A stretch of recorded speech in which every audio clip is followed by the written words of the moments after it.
সম্মানিত দর্শক শ্রোতা, দেশ এবং দেশের বাইরে থেকে আপনারা যারা সংযুক্ত আছেন আমাদের ভিডিও দেখছেন এবং শুনছেন, সবাইকে আন্তরিক প্রীতি ও শুভেচ্ছা জানিয়ে শুরু করছি আজকের প্রতিবেদনে অংশ নেয় সুন্দর আপুটির জীবনের গল্প কথাগুলো আজকে আপনাদের মাঝে তুলে ধরবো।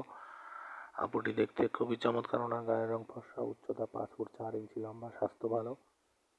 উনি ওনার পরিবারের বড় মেয়ে, ওনার একটা ছোট ভাই আছে, ভাইটি মাদ্রাসাতে পড়ে।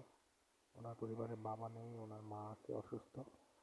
উনি একটি প্রতিষ্ঠানের আপনার রান্নাবান্নার কাজে নিয়োজিত আছে, ওইখান থেকে যতটুকু স্যালারি পায় সেটা দিয়ে ওনার সংসারের খরচটা কোনো মতে চলে। নিজেদের বাড়িতেই আছে বর্তমানে।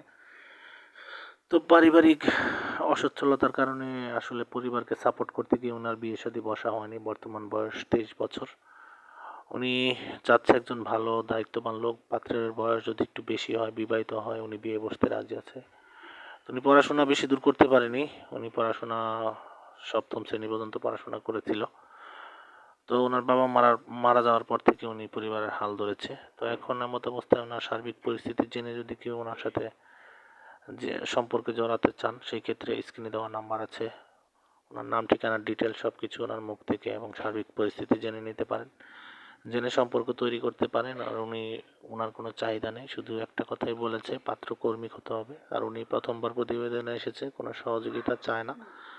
আপনারা যারা ওনার সার্বিক অবস্থা জেনে জীবনসঙ্গী করতে চান, ওনার সাথে কথা বলতে পারেন।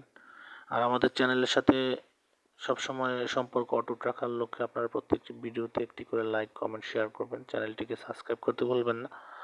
পাশে থাকবেন সেই প্রত্যাশা নিয়ে আজকের মতো বিদায় নিচ্ছি। ভালো থাকুন, সুস্থ থাকুন। স্বপ্নের ছোঁয়া চ্যানেলের সাথে থাকুন। আসসালামু আলাইকুম।